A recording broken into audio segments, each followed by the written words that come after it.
प्रिय बालक जी, स्वागत है आप सभी के गुरुकुल आश्रम के इस प्यारे से यूट्यूब चैनल पर। और आप है क्लास 9 के बहुत छोटे से प्यारे से नन्हे से बच्चे। मैं बताता हूँ बच्चे, जी संस्कृत आपका पेपर जा रहा है। जो बच्चा हमसे जितना वीडियो डाला हूँ, क्या बच्चे कोई पढ़ गया होगा, कोई ऑफलाइन कहीं से ऑफलाइन के बच्चे हो या कहीं और से, आपका पेपर मिला लीजिए, एक भी क्वेश्चन उससे बाहर नहीं पूछा गया होगा। और मैं आपका चैप्टर जो बच गया था उसको मैं ख़त्म करना चाहता हूँ। मैं सोचता हूँ कि आपका 10-12 दिन में आपका संस्कृत पूरा खत्म करा दूँ, जो भी चैप्टर बच गए हैं, ताकि आपका एग्जाम का संस्कृत की टेंशन ही खत्म हो जाए। तो आज हम चैप्टर पढ़ेंगे बच्चा जी क्लास 9 का अपना बिहार बोर्ड का चैप्टर बिहार से संस्कृत ये हो गया था। आज हम पढ़ेंगे ईद महोत्सव जो निबंध है। लेकिन इससे पहले मैं आपसे बोला था, जो पिछला चैप्टर का था, मैं बोला था बच्चा जिसमें कुछ क्वेश्चन बढ़ेगा, तो बिल्कुल बढ़ा है। तो उसका पहले आप कर लीजिए चैप्टर, जो पिछला चैप्टर था आपका बिहार वाला चैप्टर जिसमें बिहार से, तो उसमें आपको कुछ प्रश्न अभ्यास जो किया गया था जैसे वो सब था। तो एक बार मैच कर लीजिए क्या क्या उसमें छूट गया है, और जो छूट गया उसको ऐड कर लीजिए। फिर हम ईद महोत्सव चैप्टर शुरू करते हैं। बहुत अच्छा प्यारा सा चैप्टर है। आज हम देखो, हम लोग अपने गांव में रहे तो हम लोग जो भी अपने ईद भी मनाए हैं, हम लोग होली भी मनाते हैं, हम दिवाली भी मनाए हैं, तो हमको सारे पर्व का ज्ञान है। तो ये चैप्टर आपको ज्ञान तो अच्छा खासा और हो ही जाएगा। साथ में आपको ये सवाल फिर से पूछा गया था कि मिथिलांचल के, नहीं, एक क्वेश्चन है कि मिथिलांचल के, इसको मिथिलांचल पढ़ेंगे, मिथिलांचल के प्रमुख लोक नृत्यों के नाम लिखें। संस्कार गीत किसे कहते हैं, संस्कृति, ये क्वेश्चन यहाँ से बड़ा होगा। मूर्ति कला राज्य का वैभव कैसे है बताइए, ये हो गया। प्लस नाटक को पंचम वेद क्यों कहते हैं, क्वेश्चन पूछेगा पांचवा वेद किसे कहा गया है तो नाटक को, तो उसका आंसर भी लिख दिया गया है। धार्मिक दृष्टिकोण से मूर्ति कला के महत्व का वर्णन कीजिए। 9वां नंबर प्रश्न, कुछ लोक नृत्यों का, या लोक कह सकते हो या कभी लिख सकते हो, कुछ लोक नृत्यों के नाम बताएं। तो लोक नृत्यों के नाम यहाँ पर लिखा गया। मगध मंडल के 2 गीतों के नाम लिखिए। तो एक खिल्डिन है और एक डुमकच है। चित्रकला का प्रचलन संस्कार के समय है कैसे, 2 उदाहरण दीजिए। लास्य नृत्य किस भाव का सूचक है, तो लास्य नृत्य माधुर्य भाव का सूचक है। भोजपुर मंडल में कौन कौन से नृत्य हैं लिखिए। तो देखो, भोजपुर मंडल में पूछा है तो मैं इसका आंसर बताता हूँ, कहाँ से लिख लीजिएगा। इसका आंसर आपको जो आपकी बुक में दिया गया है ना, यहाँ से लिख दीजिएगा भोजपुर मंडल में।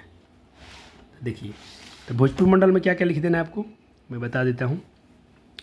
देखिए, आपको आंसर में लिख देना होगा कि भोजपुर मंडल में नेटुआ, जोगीरा, चैता इत्यादि नृत्य हैं। क्या आंसर लिखना है, क्वेश्चन फिर से देख लीजिए। भोजपुर मंडल में कौन कौन से नृत्य हैं, क्वेश्चन दिखा बच्चे को, दिख गया? हाँ सर। तो आंसर आपको लिख देना है भोजपुर मंडल में नेटुआ, जोगीरा इत्यादि नृत्य हैं। हो गया, लिख लीजिएगा अपने से। हाँ सर, एक ही क्वेश्चन दिया था, होमवर्क कर लेना। और ऑब्जेक्टिव अगर मैच कर लीजिए, एक बार ऑब्जेक्टिव मैच कर लें प्यारे बच्चे। मैं आपको बोला था कि मैं अगले वीडियो में से करा दूंगा। तो देखो, मुझे बातें याद है, जो आपसे वादा किया था वादा आपसे निभाएंगे। देखो, यहाँ से क्वेश्चन बढ़ गया है, 16 नंबर से क्वेश्चन बढ़ा हुआ है। क्योंकि देखो, जो नोट्स बना था ना, तो उस दिन थोड़ा दीदी के पास समय नहीं था, तो पेपर नहीं मिलाई हैं, और हमको भी समय नहीं मिला था, तो मैं भी नहीं मिलाया था। अब बिल्कुल मिला दिया गया है, तो आप देख सकते हैं।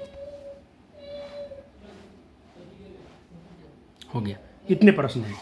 आज क्या सर, आज हम जिस चैप्टर की बात कर रहे हैं सर, युद्ध महोत्सव निबंध है। क्या है निबंध, पढ़ते हैं चैप्टर को। ईद महोत्सव मुसलमान भाइयों का एक बहुत सर्वोत्तम पर्व है। जितने मुस्लिम लोग का पूजा होता है, पर्व होता है, उसमें सबसे श्रेष्ठ पर्व किसे कहा गया है, तो ईद महोत्सव। कैसे मनाते हैं, क्यों मनाते हैं, चलो बात करेंगे इस पर। चलो ठीक है सर, परिचय पढ़ लेते हैं पहले चैप्टर का। ये जो पाठ है, ईद महोत्सव मुसलमान के महान पर्व के रूप में विधि और उसके विधानों के जो भी संविधान होता है उसका वर्णन किया गया है। यह पर्व सामाजिक और मानवीय सद्भावनाओं का प्रतीक है। इसमें सभी लोग आपस में मिलकर, सभी लोग मतलब सबको बोल दिया गया है, हिंदू मुस्लिम सबको आपस में मिलकर एक साथ खाते हैं तथा मिलजुल कर उत्सव मनाते हैं। यह पर्व सौहार्द भाईचारा भी है। जिससे दुश्मनी है उस दिन भी लोग इसके लिए भूल जाते हैं और गले मिलकर इस पर्व को बहुत गर्व से मनाते हैं। चलिए इस चैप्टर को शुरू करते हैं थोड़ा सा। और इतना नोट हो गया आपके नोट में, ईद महोत्सव।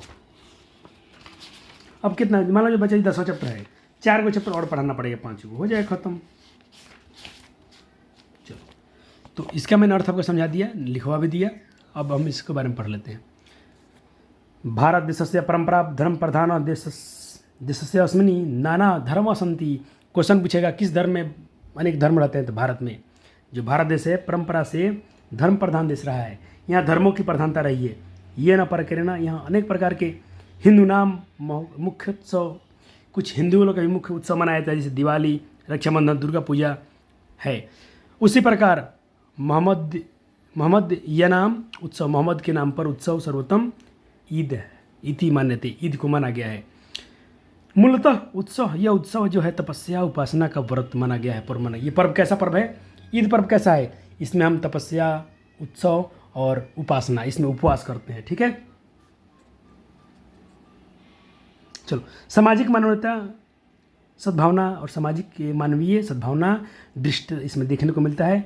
और अत्याकर्षक अदमी पर्व, कहते इस पर्व में प्रभाव जो मोहम्मदिया यानी जो मोहम्मद के हैं, रमजान मास है, रमजान के मास में चंद्रमासा बिलोक्य, चंद्रमा को देखकर, बिलोक्य मतलब देखकर, रोजा इत्यति व्रत परामृते, रोजा का व्रत शुरू होता है।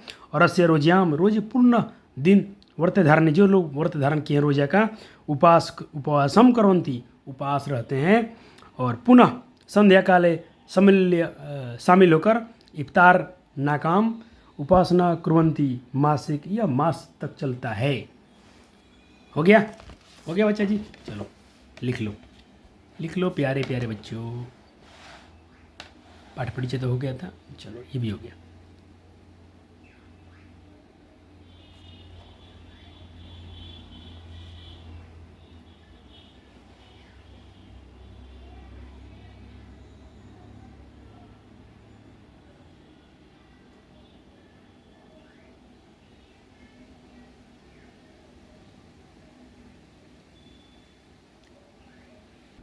हो गया। अब इसको भी पढ़ा दिया हो तो इसको भी नोट कर लीजिए।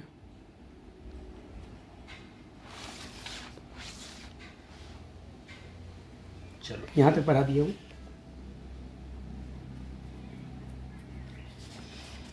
अब आइए यहाँ पर, मास के अंतिम शुक्रवार को जुमा के नाम से जाना जाता है। और मासवास ने संध्या शाम को पुनः चंद्र को देखकर अंधेरु प्रातः काले चंद्र को शाम को दिखाया जाता है। और सुबह सुबह नमाज की प्रार्थना किया जाता है। और अनुष्ठान निदान मतलब, और सभी लोग जाकर समूह रूपेण सभी लोग झुक कर जाकर नमाज अदा करते हैं। और जो जहाँ ये होता है, जिस स्थान पर होता है, यथा धर्मो देवो नमाज स्थानों, जहाँ पर नमाज का स्थान होता है उसको ईदगाह कहते हैं, उसको ईदगाह कहा जाता है। क्वेश्चन पूछेगा ईदगाह किसे कहते हैं, तो याद रखना। नेतनाम दृश्यम अन्नदाम करयंती अन्न पर्व ईद महोत्सव दिनों जना नवीन वसानी, नए नए कपड़े धारण करते हैं, मधुर मीठे मीठे पकवान बनाते हैं और सबको आपस में खिलाते हैं। सूत्रिका, इसमें सेवई की प्रधानता रही है, सेवई सबसे फेमस है। और दूध से युक्त अन्य भी मिठाइयाँ बनाई जाती हैं, लेकिन सबसे सेवई महत्वपूर्ण है। चिकित्सा, इसको डॉक्टर क्या मानते हैं इस व्रत को? डॉक्टर का मानना है कि ये व्रत करने से मानसिक वर्चस्व और कर्म शुद्ध होता है, यानी आपकी मानसिकता और शारीरिक आपका सही हो जाता है, क्योंकि आप डेली उपवास रहते हो, आपकी शारीरिक सफाई अच्छी से हो जाती है। ये पूजा बहुत अच्छा है साइंस के हिसाब से भी। अवसर ने पर आया, इस अवसर पर सभी लोग जना निर्धन को, गरीब को, धनिक लोग यथाशक्ति अपने इच्छानुसार दिनतार्थम कुछ दान देते हैं। इसको दान करते हैं, जिसे दान को जकात या फितरा कहा गया है। फितरा इति कथ्यते, फितरा कहा गया है। तदनाम अनिवार्य मन्यते वर्षे समगात, ये वर्ष आता है और इसको मनाया जाता है। और सभी लोग आपस में मिलकर इसको मनाते हैं। धन कश्य उसकी ये एकता का, ये धर्म का, ये एकता का एक बहुत बड़ा प्रतीक रहा है ये पर्व। चलो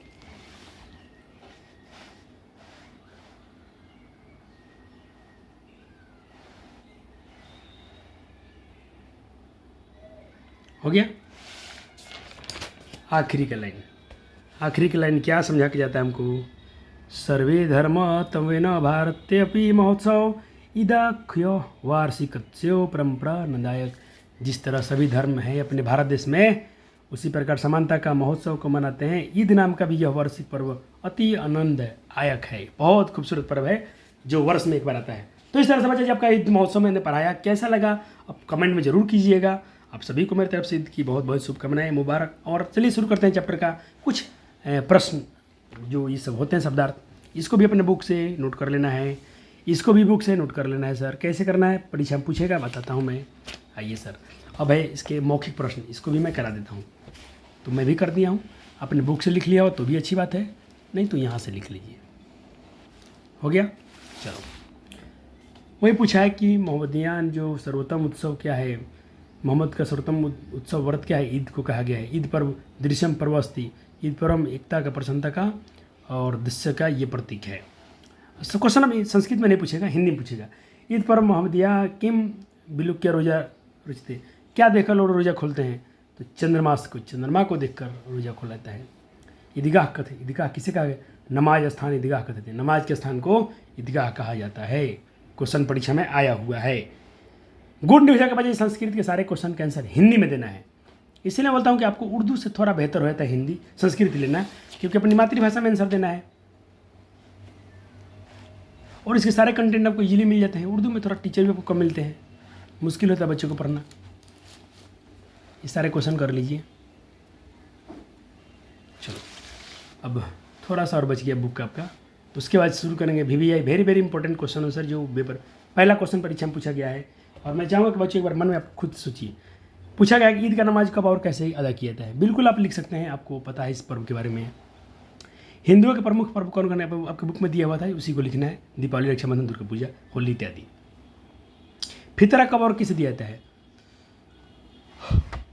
फितरा ईद के अवसर पर धनवान लोग अन्य अपने से गरीब लोगों को देखते हैं, मदद करते हैं अपनी इच्छा अनुसार। इसी को फितरा या जकात कहा जाता है। इसको दो नाम दिया गया है।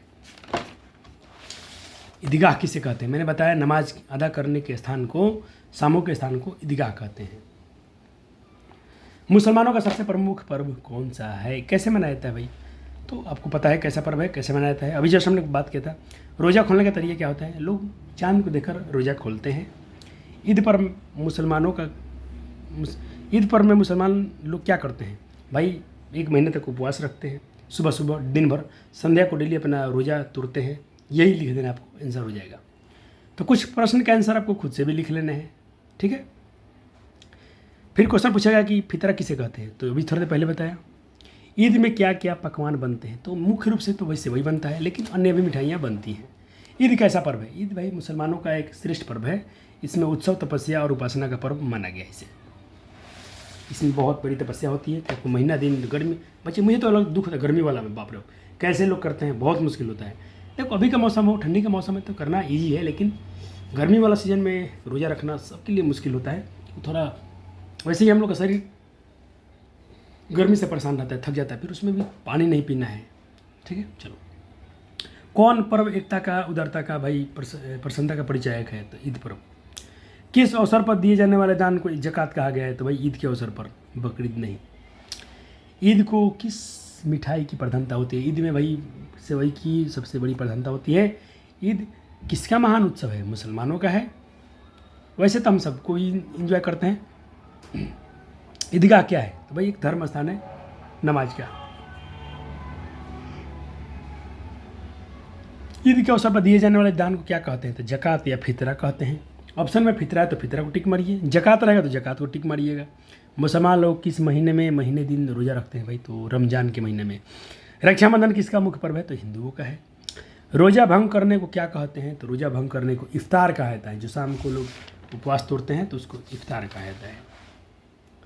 सूत्र का शब्द का अर्थ क्या होता है भाई, सेवई होता है। जकात का अर्थ क्या होता है, दान होता है। किसको देखकर मुसलमान लोग रोज़ा खोलते हैं, जना उपवास डॉट स्थान पूर्ति करे। किस देश में अनेक धर्म है, तो भाई पाकिस्तान में नहीं, अपने देश में, भारत में भाई अनेक धर्म है। मुसलमान का सर्वोत्तम धर्म क्या, पर्व क्या है, ईद है। ईद में कौन सा पकवान प्रसिद्ध है, तो सेवई प्रसिद्ध है। मैंने आपके लिए 17 क्वेश्चन लाया था, मेरे पास इतने क्वेश्चन अवेलेबल थे, मैं लाया हूँ। बहुत परिश्रम किया हूँ नोट्स को करने में। वीडियो छोटा बनाता हूँ ताकि बच्चों इसको जरूर से जल्दी कर लें, बहुत बेहतरीन होगा आपके एग्जाम के लिए। चैप्टर से भी क्वेश्चन आते हैं, फाइनल में सारे पेपर में आएंगे, तो कृपया करके जल्दी नोट्स को बनाइए। वीडियो को लाइक और शेयर जरूर कर देना अपने मित्रों के साथ। धन्यवाद, आपका दिन शुभ रहे। थैंक यू प्रिय बालक जी।